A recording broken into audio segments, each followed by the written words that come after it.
I still remember the exact moment I first heard the call. It was a humid summer night, the kind where the air feels so thick it almost smothers you. I had just settled into bed after a long, wearisome day, and as I lay there in the darkness, the digital clock blinked. 12:02 a.m. in a ghostly, pale light. The sudden trill of my phone shattered the silence. The number was unfamiliar, a string of digits that held no comfort. Against my better judgment, I reached out and answered. For a long, breathless moment, there was nothing but static, a hissing sound that seemed to seep into my bones. Then, barely audible above the crackle, came a single, chilling whisper. "I'm watching." I froze, every instinct screaming for me to hang up. Yet, as I listened, a curious dread mixed with a strange sort of fascination. My heart pounded furiously, and I couldn't shake the feeling that this was only the beginning. Night after night, the calls returned, always at precisely 12:03 a.m. At first, I tried to dismiss them as a cruel prank or a glitch in my phone's circuitry. I switched off the device, hid it in drawers, even left it in another room. But come midnight, as if drawn by an unseen force, the phone would light up and ring in the oppressive darkness. Each call was a mirror into a part of my soul I'd long tried to forget. Some nights, the voice would simply repeat, "I'm watching," in that same spectral tone, while on others, it would murmur fragments of my own past, small, insignificant details that only I could recall. I heard about the creak of the old wooden floor in my childhood home, the exact minute when I lost my favorite watch, even the way my mother once softly hummed a lullaby on stormy nights. Each whispered detail tugged at memories I had long buried beneath layers of denial and guilt. I spent countless nights huddled under blankets, paralyzed by fear and an inexplicable compulsion to answer the calls. Sleep became elusive, a tormented dance between terror and a desperate hope for an explanation. Then, one particularly stormy night, as thunder rumbled in the distance and rain pounded against the window, the call came again. But this time, the voice carried something new, a weight of sorrow and urgency. In a trembling whisper it said, "Remember that night, don't forget." The words pierced through me, unlocking a door I had long sealed shut. In that instant, I was transported back to my turbulent adolescence, a night shrouded in regret, when a bitter argument spiraled out of control, and I committed an act so terrible I have tried to forget it ever since. The memory was a mosaic of fragmented images, the heated confrontation, the cold echo of my own screams, and the haunting silence that followed. I had spent years repressing that night, locking it away in a deep corner of my mind. And now, the midnight caller was forcing it back into the light. Determined to uncover the truth, I began to document every call. I kept a meticulous journal, noting the time, the exact phrases spoken, and the creeping dread that accompanied each conversation. The more I listened, the more I realized that these calls were not random. They were methodical, like a breadcrumb trail leading me back to that long-forgotten tragedy. I reached out to old friends and family members, piecing together accounts of that fateful night. Their recollections were blurred and hesitant, but one detail emerged repeatedly, a secret I had shared with no one, the incident that left a permanent scar on my conscience. I remembered the look in my friend's eyes, the cold sting of betrayal, and the crushing weight of guilt that had followed me ever since. The midnight calls were not the work of an external specter, they were the manifestation of my own suppressed remorse. Exhaustion and desperation drove me to confront the source of the calls. One night, after a particularly torturous series of rings that shattered the stillness of my apartment, I resolved to face the phantom head-on. I gathered my old voice recorder, my heart hammering as I positioned it on the bedside table, and waited for the inevitable ring. When midnight arrived, the phone rang once more. This time, I answered deliberately, my voice trembling as I demanded, "Who are you? What do you want from me?" There was a pause, long enough to feel as if the silence itself was weighing upon me, before the voice replied in a tone that chilled me to the core. "I am you." The words echoed in the small room, reverberating against the walls as if spoken in an empty cathedral. I nearly dropped the phone. In that instant, every suppressed memory, every dark secret that had plagued my nights, surged back with devastating clarity. I was not being haunted by an external force. Instead, the calls were the anguished cries of my own conscience, a reflection of guilt, regret, and a longing for absolution. I sank to the floor, the recorder clutched tightly in my shaking hand, and through tears, I began to recall that night in excruciating detail. The confrontation, the irreversible act I had tried so desperately to forget, and the ensuing silence that had followed. The realization was agonizing. I had been running from myself all along. Unable to endure the torment any longer, I decided to confront the ghost of my past. I remembered an abandoned warehouse on the outskirts of town, a place that had witnessed some of the darkest moments of my youth. With only a flashlight, my recorder, and a steely resolve born of desperation, I made my way to the dilapidated structure one rain-soaked night.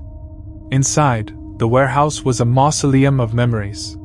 Dust hung in the air like suspended regrets, and broken windows let in shards of cold moonlight. I navigated through the labyrinth of rusted machinery and decaying crates until I reached a small, secluded room at the far end, a room that seemed frozen in time. Here, in that forsaken space, I allowed myself to speak aloud everything I had repressed. I confessed my guilt, apologized to the victims I could never bring back, and pleaded for forgiveness, from them and from myself. As I uttered my confession, a strange calm settled over me. The oppressive weight that had tormented me for years began to lift, replaced by a fragile sense of catharsis. Then, as if summoned by my raw vulnerability, the whisper returned, this time softer, almost tender. I forgive you, but you must forgive yourself. In that moment, the presence that had haunted my nights receded. I realized that the midnight calls were not an external curse but a mirror held up to my soul. The very act of facing my darkest secret, of acknowledging the pain and guilt I had long denied, had begun the slow process of healing. Since that night in the warehouse, the calls have ceased. The phone remains silent past midnight, a silence that is at once eerie and reassuring. Yet I know that the echo of those whispers lingers in the recesses of my mind. They are a constant reminder that the past never truly leaves us. Even in moments of quiet, when darkness settles around me, I can still hear that faint, spectral murmur urging me to remember and to forgive. I have since begun to rebuild my life with a newfound understanding. Therapy and self-reflection have allowed me to piece together the shattered fragments of my past, and I now strive to live with honesty and compassion for myself. I share my story not for shock or sympathy, but as a testament to the power of confronting one's inner demons. The midnight calls taught me that sometimes the most terrifying encounters are not with external monsters, but with the parts of ourselves we dare not face. In the solitude of my nights now, I often find solace in the gentle hush of silence. And though the whisper may one day return, I know that I have the strength to listen, to learn, to forgive, and ultimately to heal. May this tale serve as both a cautionary chronicle and a message of redemption. Our darkest voices often reside within, and only by confronting them can we truly be free. Rain pounded the windows as thunder rattled the aging frame of the building I now reluctantly called home. I sat on a threadbare sofa in a dimly lit room that reeked of dampness and old memories when the phone rang, a single, piercing tone that cut through the oppressive silence like a shard of glass. My hand trembled as I reached for the receiver, and when I finally answered, all I heard was an eerie, almost imperceptible static punctuated by a low, steady thump that resembled a heartbeat. Beneath the static, a voice emerged in fragmented whispers, words I couldn't quite decipher, spoken in a language I did not recognize yet felt inexplicably familiar. At first, I told myself it was merely a trick of my weary mind, perhaps a remnant of nightmares and too many sleepless nights. But as the nights wore on, the calls came with unnerving regularity, always at the same time, always with that persistent static that slowly yielded fragmented phrases and disjointed directions. The voice mentioned things I had long since tried to forget, landmarks and street names from a part of my childhood that I had buried under layers of repression, a ruined building at the edge of town that I had sworn never to remember. Each call carried with it an urgent, almost desperate tone, as if the voice was pleading for something, redemption, forgiveness, or perhaps just to be heard. Curiosity, mingled with a growing dread, began to gnaw at me. The disjointed messages formed a pattern, like pieces of a map that, when connected, pointed toward that forsaken building, a place I had once witnessed something so inexplicable and terrifying that I had locked it away in the darkest recesses of my memory. That building, its windows long shuttered and its walls crumbling beneath the weight of time and neglect, had haunted my dreams since childhood. And now, those midnight calls were forcing me to confront it. One particularly stormy night, unable to shake the relentless summons, I gathered what little courage I had left. Armed with a flashlight, a small notebook to record the increasingly specific instructions, and the persistent echo of those midnight messages in my mind, I set out on a journey that felt both inevitable and soul-crushing. I drove along deserted, rain-slicked roads that wound their way through the outskirts of town, the only light provided by the intermittent flashes of lightning that revealed the ghostly outlines of long-forgotten landscapes. My destination loomed ahead, a dilapidated building shrouded by overgrown trees and tangled ivy, standing as a relic of a past that I had desperately tried to escape.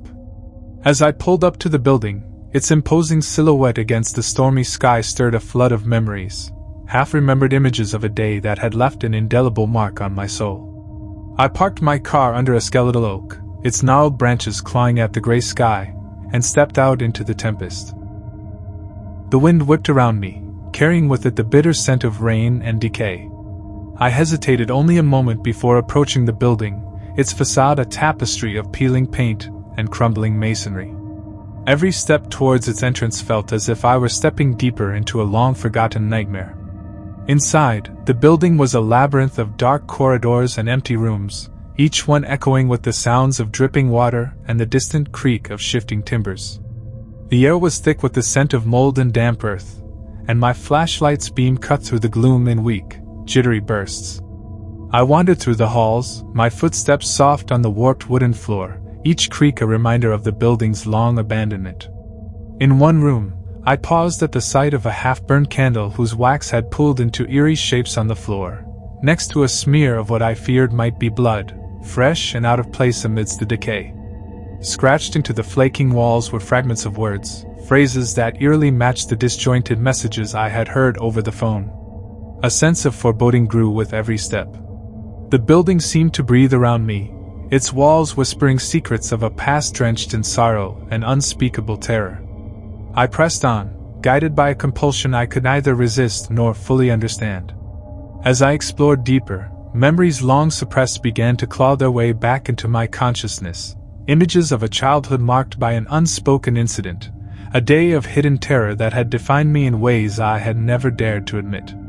I recalled the look of horror on the faces of those who had witnessed it, the silence that had followed, and the heavy burden of guilt and fear that had settled into my bones ever since.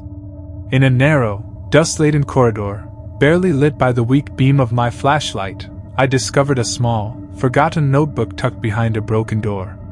Its cover was faded and battered, and the pages inside were filled with frantic scribbles written in a hurried hand. The words spilled out in a mixture of warnings, cryptic instructions, and desperate pleas for forgiveness. As I read, I learned that the notebook belonged to someone who had once been intimately connected to that dreadful day, a person whose life had been shattered by the same secret that had haunted me. The entries spoke of a curse, of a spirit trapped within the building, bound by guilt and the weight of an unspeakable act. The notes were a raw, unfiltered confession of someone who had been trying to find a way out, using the only means they had left: the phone, the static, and the disjointed messages that now guided me. My heart pounded as I absorbed the details. It was as if every word in the notebook had been written just for me, each sentence a mirror reflecting the horror I had long denied. The notebook detailed a tragedy, a moment when I, too, had been there, when I had witnessed something so terrible that I had chosen to forget. The spirit, it seemed, was reaching out not merely for help, but for absolution.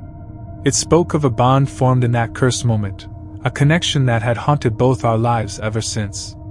The disembodied voice on the phone was not some random phantom but a desperate echo of a friend lost to the darkness of that day, a friend who had become trapped in a cycle of despair and regret.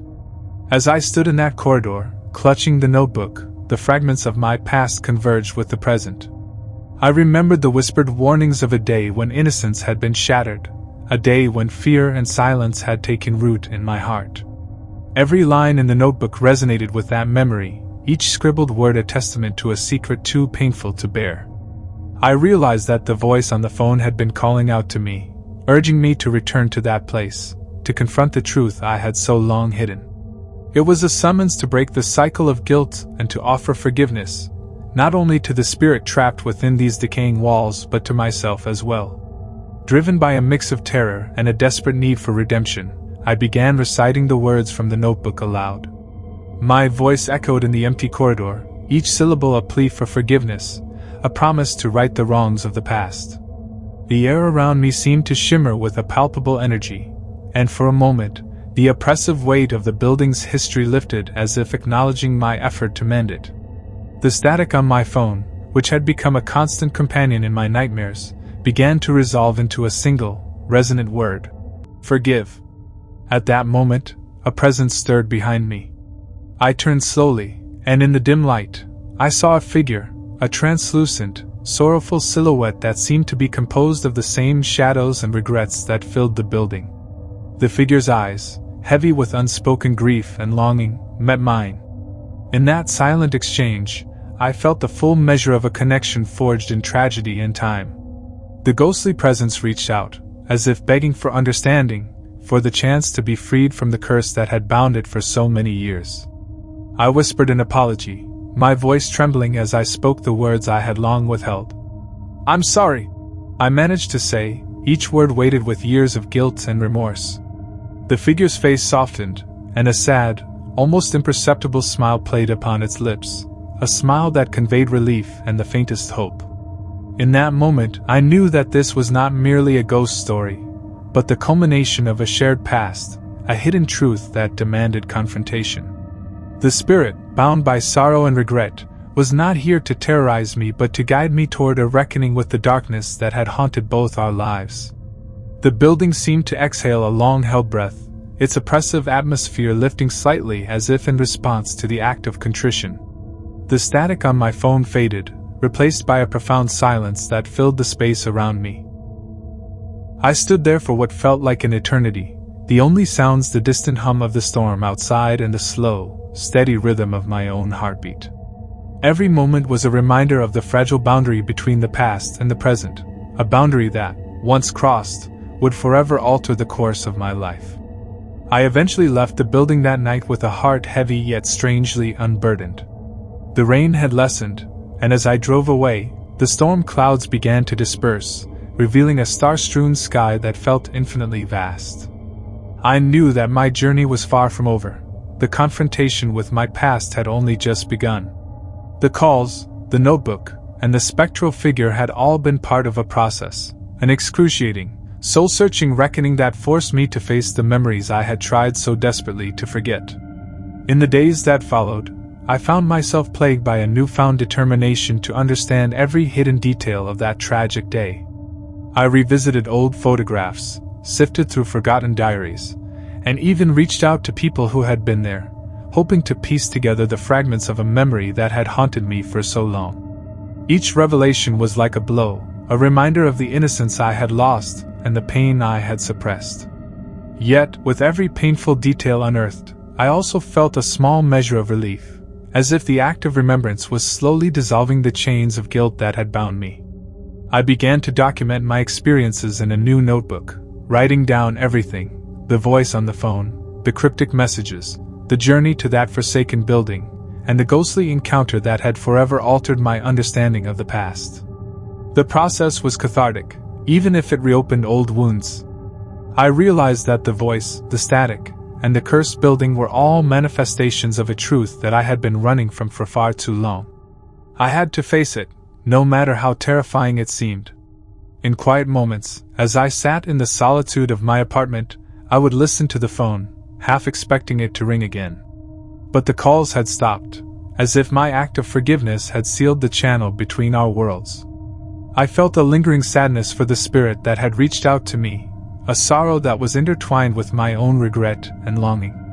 I knew that the ghost had found some semblance of peace, but I also understood that the journey to healing was far from complete. The memories of that terrible day, the unspoken guilt, and the sorrow of lost innocence were etched into my soul. Yet, in the silence that followed, I discovered something profound, the realization that forgiveness was not a single act, but a continuous process, a way of living with the pain, acknowledging it, and slowly allowing it to fade into something that could eventually be overcome. The building, with its crumbling walls and decaying corridors, had become a symbol of that journey. A monument to the horrors of the past, and a reminder that even in the darkest moments, there is a chance for redemption. I now understand that the cursed calls were not meant to torment me, but to lead me back to a part of myself I had long denied. They were a call to remember, to confront, and ultimately to forgive. In that understanding, I found a strange comfort, a sense that I was no longer alone in my suffering. The Spirit's final, sad smile had been a benediction, a release of the burdens that had haunted me since childhood. As I drive along quiet, rain-washed roads in the aftermath of that fateful night, I carry with me the knowledge that I have begun the long process of healing. The static that once filled my nights is now replaced by the gentle hum of distant memories, a reminder that the past, however painful, need not define the future. I am still haunted by the echoes of that day, by the weight of the unspoken tragedy, but I am also learning to live with it, to let it guide me toward a life where forgiveness is not just an act of mercy for others, but a gift I give myself. And so, with each passing day, I strive to transform the pain of those midnight calls into a quiet strength, a strength born from the courage to face the darkness, and, in doing so, to finally step into the light. The road to redemption is long and fraught with memories best left untouched, yet it is also paved with hope, a hope that even the most fractured souls can find peace if they are willing to listen, to remember, and ultimately, to forgive. I never expected the silence of midnight to be shattered by the sound of my own voicemail. It began on the first night after I moved into the old family home, a creaking relic I'd inherited from relatives I barely remembered. I was exhausted from the move, lying in the darkness as the quiet hum of the heating system lulled me towards sleep when my phone vibrated insistently. Glancing at the screen, I saw an unknown number and an unfamiliar voicemail icon. I hesitated, heart thumping, before playing the message. The voice was soft, almost gentle, saying, "I'm still here, please remember." I dismissed it as a wrong number or an eerie prank, yet something in the tone made my skin crawl. The following night, the call came again. This time the message was longer, an even more fragile whisper that began calmly but gradually shifted into a tremulous urgency. "There's something about this house, something that binds us. You must look in the attic, under the floorboards, it's all there, waiting." The words left an echo in my mind, haunting me as I lay awake, listening to the silence. I tried to convince myself that my imagination was at work in the unfamiliar surroundings, but as nights passed the calls became a ritual I could neither ignore nor fully understand. At exactly midnight, like clockwork, my phone would buzz with another voicemail. One message spoke of hidden diaries, another of a locked drawer in the study, each cryptic instruction interwoven with pleas and warnings. My curiosity morphed into dread when I realized the messages referenced events from my childhood, a house party long forgotten, whispered accusations of betrayal, and a secret meeting in the back room of this very house. They even mentioned my great-uncle Arthur, who had vanished without a trace nearly 40 years ago. I'd heard hushed rumors about him growing obsessed with the occult, and now it seemed his voice was trying to speak through these calls. Driven by both fear and an inexplicable need for answers, I began to search every corner of the house. I rummaged through dusty boxes in the attic and rifled through old records in the study, each discovery deepening the mystery. I found a faded family photograph of a man with penetrating eyes, Arthur, and a notebook filled with cryptic symbols and hastily scribbled notes about the awakening and a curse that binds blood to stone. The handwriting matched one of the voicemails, and a chill ran down my spine as I realized the voice wasn't from an impersonal stranger. It was someone from my own bloodline. The voicemails grew more frantic with each passing night. They began as calm recollections but escalated into frantic confessions. "I tried to warn you," one message cried, with static distorting the words until they merged into a final desperate plea. The curse, it's coming for us all. Another message mentioned a betrayal so deep that it split the family apart, and hinted that the disappearance of Arthur was not an accident, but the result of a malevolent force that had seeped into the walls of the home decades ago. I found myself compelled to follow the instructions, tracing the voice's clues to hidden compartments behind loose floorboards in the study and a secret panel in the library that revealed a collection of old letters and photographs. Each piece painted a picture of a family haunted by secrets, and each clue confirmed that someone had deliberately erased the truth from our history. Late one night, after a particularly harrowing voicemail that shattered the silence with its raw emotion, I couldn't stop it. I couldn't stop the curse before it took you away. I made my way to the attic once more. There, among forgotten relics and the musty odor of decaying paper, I discovered a small wooden box. Inside were recordings on a battered cassette tape, old letters, and a photograph of a smiling young boy who bore a striking resemblance to me. The tape's label simply read, "For Chris." With trembling fingers, I played the tape using an old cassette player I'd found in a drawer. The recording was Arthur's voice, clear and sorrowful, confessing his regret and warning me about the dark force that had claimed him.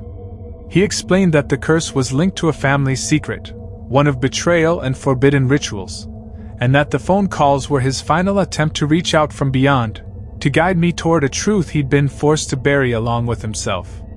The pieces fell into place like fragments of a shattered mirror. I remembered vague childhood memories of strange sounds and shadowed figures in the hallways, whispered warnings from a grandmother who always looked over her shoulder, and a promise that had been made in blood. Arthur's words revealed that he had willingly sacrificed his own life to seal away the evil, but in doing so, he had also doomed the rest of us to an endless cycle of midnight hauntings and unresolved terrors. The curse was a living entity that had attached itself to our family, and now, with every voicemail, it was trying to break free again.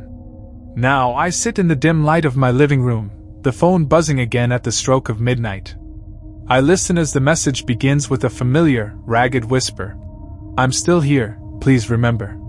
The voice sounds more urgent, as if it fears this might be the last time it can reach me.